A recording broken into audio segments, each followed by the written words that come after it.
High বন্ধুরা, গল্প শুনবেন দেবর ভাবির গোপন প্রেম। দেব ছিল গ্রামের এক শান্ত ছেলে। তার বড় ভাইয়ের বউ রূপা ভাবি ছিল অত্যন্ত সুন্দরী ও প্রাণবন্ত। রূপার বিয়ের পর থেকেই দেবর মনে এক অদ্ভুত অনুভূতির জন্ম নেয়। ভাবি তাকে দিদির মতো যত্ন নিত, কিন্তু দেবর কিশোর মন বুঝতে পারছিল না এটা শ্রদ্ধা নাকি প্রেম নাকি কিছু আর বেশি গভীর। একদিন গরমের দুপুরে বাড়িতে কেউ ছিল না।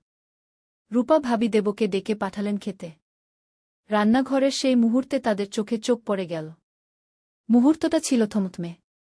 রূপার ঠোঁটে এক অদ্ভুত হাসি ফুটে উঠল। দেব নিজেকে আর সামলে রাখতে পারল না। তারপর থেকে শুরু হল তাদের গোপন মিলন।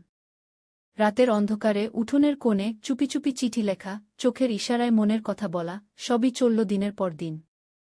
দেব বুঝতে পারল সে আর কিশোর নেই, প্রেম তাকে পুরুষ করে তুলেছে। কিন্তু একদিন গ্রামে ছড়িয়ে পড়ল গুজব। রূপার পরিবার বদনামের ভয়ে সিদ্ধান্ত নিল রূপাকে দূরে পাঠাবে। দেবর মন ভেঙে গেল। রূপা যাওয়ার দিন দুজন চুপচাপ উঠোনের এক কোণে শেষ দেখা করল।